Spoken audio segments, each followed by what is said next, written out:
Assalamualaikum warahmatullahi wabarakatuh. Perkenalkan, saya Abdul Jalaluddin akan memaparkan mengenai gagasan dan prinsip pendidikan berdasarkan Ki Hajar Dewantara. Mengenali peran sebagai pendidik. Menurut Ki Hajar Dewantara, pendidik itu menuntun segala bentuk kekuatan kodrat yang ada pada anak agar mereka dapat mencapai keselamatan dan kebahagiaan setinggi-tingginya baik sebagai manusia maupun anggota masyarakat. Peran pendidik. Peran pendidik menemukan dan mengantarkan cita-cita peserta didik dengan memberikan pujian dan semangat. Untuk itu guru sebaiknya ciptakan rasa takjub dan kasmaran belajar pada peserta didik melalui tingkah laku, tutur kata, cara mengajar yang baik dan menyenangkan. Pendidikan dan pengajaran. Pendidikan merupakan proses menaburkan budaya dan karakter. Sedangkan pengajaran merupakan proses penyampaian ilmu pengetahuan melalui lahir dan batin. Teori konvergensi. Teori konvergensi terbagi atas dua, yaitu teori tabulasi yakni teori kertas belum ada coretan, sedangkan teori negatif yaitu teori kertas sudah ada coretan.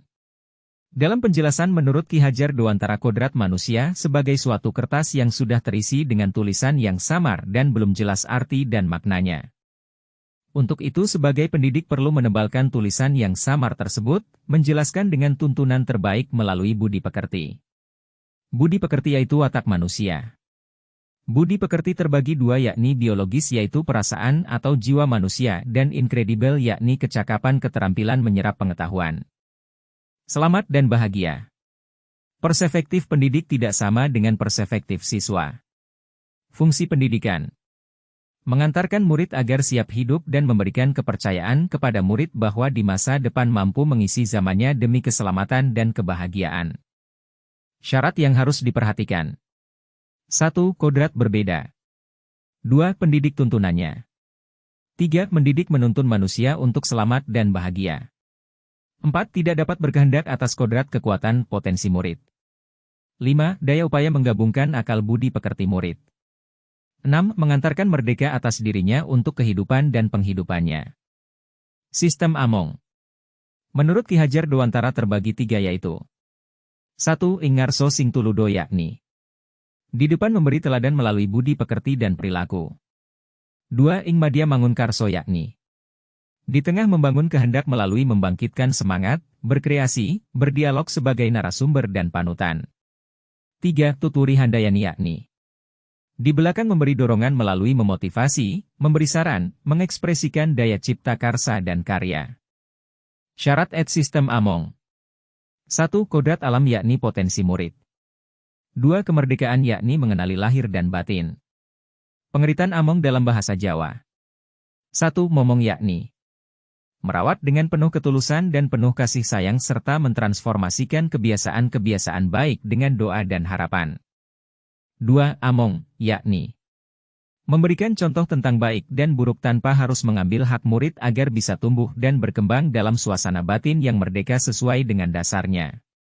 3. Ngemong yakni proses di masa mengamati, merawat, menjaga muridnya agar mampu mengembangkan dirinya bertanggung jawab disiplin berdasarkan nilai-nilai yang telah diperoleh sesuai dengan kodratnya.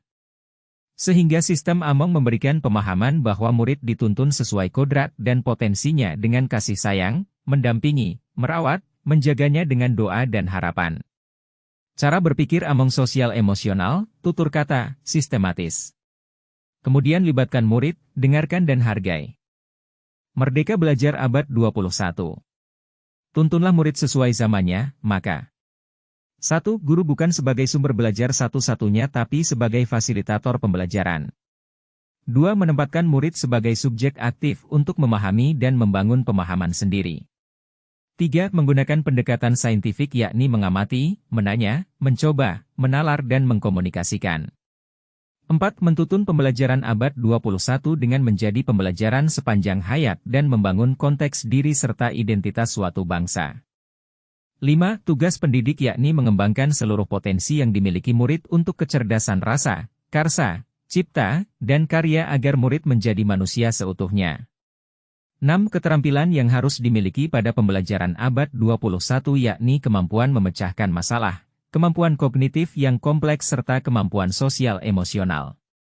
7. Kompetensi literasi yakni kompetensi dasar bahasa, matematika, sains, digital, dan finansial. 8. Kompetensi murid menjadi mandiri yakni mengenali diri, mengidentifikasi apa yang diketahui dan tidak diketahui, kemudian memiliki strategi untuk meningkatkan pengetahuan dan keterampilan. 9. Pola pikir pembelajar atau growth mindset yakni memiliki keyakinan berkembang dan berprestasi dengan maksimal. 10. Memiliki kompetensi berpikir kritis, kreatif, kolaborasi dan komunikasi. Membimbing murid memperbaiki bangsa. 1. Mandiri kontekstual dan keberhasilan di lingkungan murid. 2. Penilaian tidak hanya summatif tapi formatif untuk perbaikan. 3. Sistem penilaian dengan angka dan peringatan perlu diubah dengan sistem penilaian dan apresiasi. 3. Penilaian dan pengukuran digunakan untuk mengukur hasil atau dampak dari implementasi pembelajaran dari sudut pandang murid.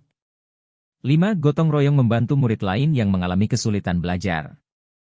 6. Kecerdasan emosional melalui pengalaman belajarnya sesuai kebutuhannya. 7. Bertanya dan mengemukakan pendapat dapat menimbulkan berpikir kritis. 8. Dimensi profil pelajar Pancasila memiliki karakter gotong royong, kebinekaan, beriman kepada Tuhan Yang Maha Esa, mandiri, bernalar kritis dan kreatif. 9. Memunculkan karakter-karakter yang menuntunnya sesuai dengan nilai dan prinsip yang diyakini.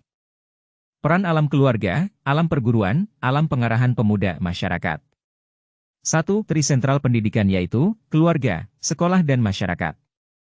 2. Alam pengarahan pendidikan atau masyarakat yakni laboratorium pendidikan murid menumbuh kembangkan yang ada di alam keluarga dari pengamatan bagaimana murid terhubung di lingkungan.